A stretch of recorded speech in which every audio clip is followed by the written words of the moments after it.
Thank you all so much for being here today. It truly is an honor, and I'm just very grateful that Congress is taking climate change seriously and the impact of severe weather to our infrastructure seriously. I do really think we have a real opportunity here to rebuild our infrastructure in a way that is more resilient to severe weather, less harmful for our environment, and include solutions that actually reduce greenhouse gases. And I gotta be honest, I am very, very proud to come from Northeast Iowa and Iowa's 1st Congressional District because so many of my towns and cities are taking this seriously and want to move in this direction and have been making some very serious progress towards improving the efficiency of our transportation networks.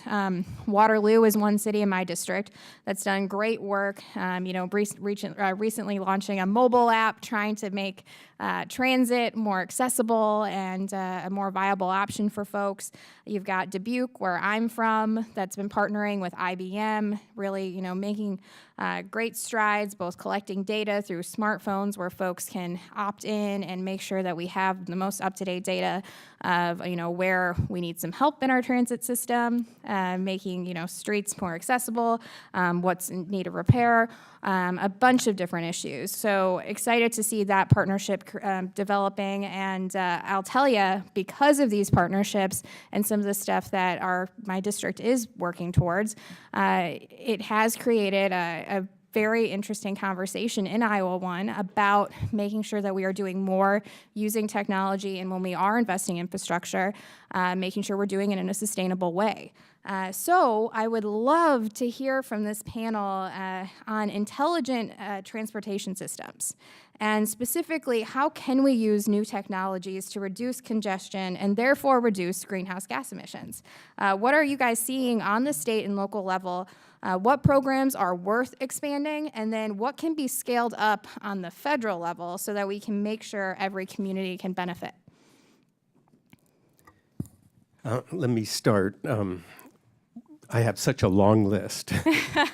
But one thing is, like, for instance, we have in our transportation bill in California that sets aside money for a congested corridor program, green congested corridor program, that is a competitive program that provides funding for local communities that come up with innovative and creative ideas. So there might be something like that that could be scaled up.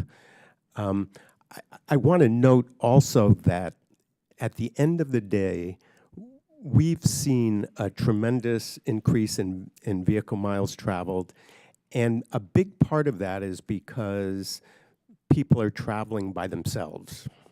I saw a number, 1970 for a car, the average occupancy was 1.9, now it's 1.4. That by itself explains much of the increase in VMT. Now, the role of these intelligent transportation systems, smart transportation, pooling, the idea is that I think is really the key to it is what I call pooling, and that is increasing the utilization of our vehicles. If we build more infrastructure, they'll come. And so we want to provide it in a way that we do make efficient use of the infrastructure, so we don't need more of it. In fact, we'll need less parking.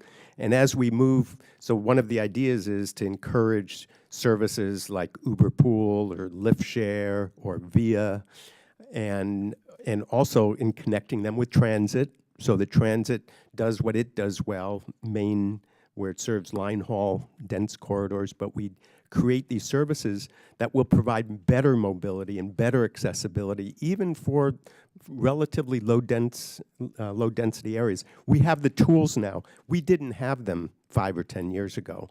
And we're doing a project in the Central Valley in California, which is very rural, where we create these.